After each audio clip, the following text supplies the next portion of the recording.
una na yan. At saka dami applause. Ano ba ang cute-cute mo pag nagsasalita ka? Ano ba yan? Okay, so presidente, sino naman ang gusto mo maging vice-presidente mo? Yan. Ikaw, bakit?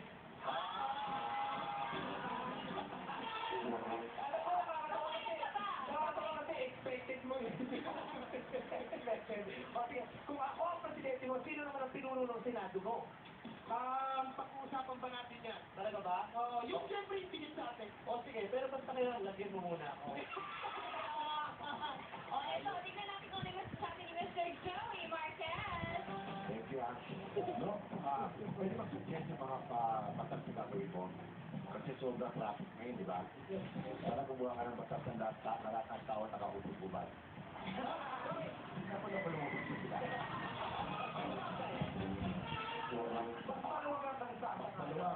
At saka napansin nyo kanina po sa pangit sa ilog at bilang pag-aasap dapat pantay-pantay. Sana magawa ka rin sa batas. Kasi maraming pangit ang ilog po ng trabaho dahil may maganda. Sana lahat ng maganda papangipas na lang. Para sa kong matapos. Sumimangot si Joe Suluyan at hindi na dito. Maraming nasana tayo dyan. Pero ganun pa man. Alam mo, Mahirap. Sinubukan na nila sa akin mapangitin eh.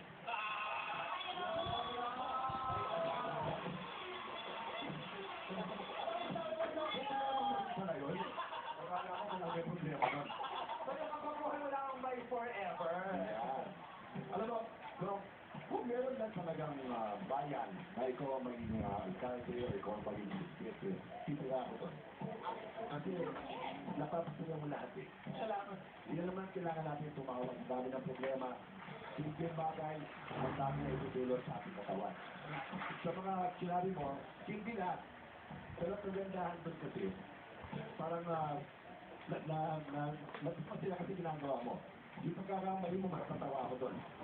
Dahil para sa akin ang comedy, hindi dapat perfecto. Dapat yung pagkakamali mo, yun ang nakakatawa. Yung mga sikas mo, hindi ba yan, ito talaga. Ang gusto na nakakabilig sa nakakatawa. Kaya, nakikita ko, maaaring hindi mo ginawa ang lahat para may katayuan. Pero ang nakita ko, sinutag ko yung pangarap mo. At ang sa ngayon, sabi ko nga, kung pwede lang, ako lang ang mag-judge sa lahat, baka ito ang pinapanalo ko. Nakakatawa ko yun ang puso. Kaya hindi na naman ako tawag sila. Di ba siya panilan? Kasi lumilin ka para sa akin.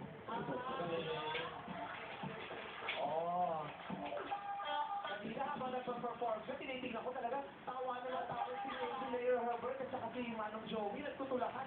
Ang tayo nila pareho. Ang sarap sila panoorin, no? Isa yung tinatawanan nila. Pareho-pareho tayo kayo na stage, no?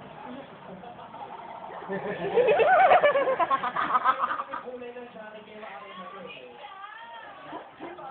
Isa yung uri na nagpapatawa, nagpapasaya sa inyo, di ba? Oo. Nakakatawa. Pwede nga, Pareho kami nagtabas ng mukha. Tingnan mo sa ako! Nino, ikaw naman naman. Di ba yung joke? Bakit kaya, magkamukha kami, pero magkapareho kaya kami ng opinyon. Pakinggan natin ang aking kakambal, Miss Dawn Lewis. August 12 na po, showing ang dalawang pair. Ganda ng natin.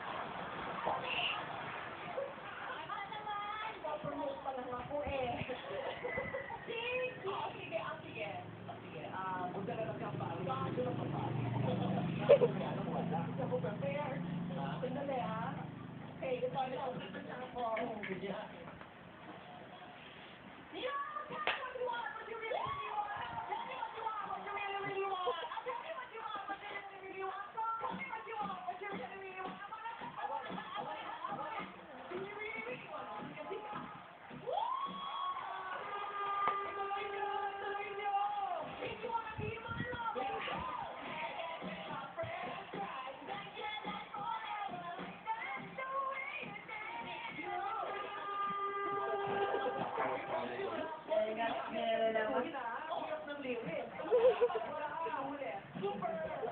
Okay, ayan. Thank you po. Basta ako huwag mong kalimutan sa August 12 po ang... Fair. babalik tayo dito, Nong. Alam mo, Nong, ang galing ng confidence mo. At ang gusto ko sa'yo, hindi ka nagdadalawang isip sa monologue mo. Dahil syempre meron ka namang prepare, di ba? Pero hindi ka nagdadalawang isip at nakikita ko yun. Tuloy-tuloy ka lang. Ang isa pang napansin ko na you laugh at yourself. And I think that's nice. Kasi nakikinig ka rin sa audience mo. Hindi ka lang nagko-concentrate sa kung ano yung script. Pero nakikinig ka rin sa reaction ng audience. Tapos nakikisabay ka sa kanila. Yun, that's tawa rin yun. Ang isa pang nagusto ko sa'yo, ang iyong presence of mind. Nung nagpo-cue ka ng music at hindi pa pumapasok, hindi ka na-distract doon. Ang galing-galing. Palagpasan natin siya. Ang dami-dami kong tawag sa'yo. Mga ganito karami. Pwede na, i-press ko na. Pwede na ito. Yun. Yan. Maraming salamat, Hura. At Nono, good luck sa'yo. Sino? Yes, good luck po. Good luck, good luck. Sino naman ang susunod na sasabak sa pagpapagawa? Ipakilala niya na, boys.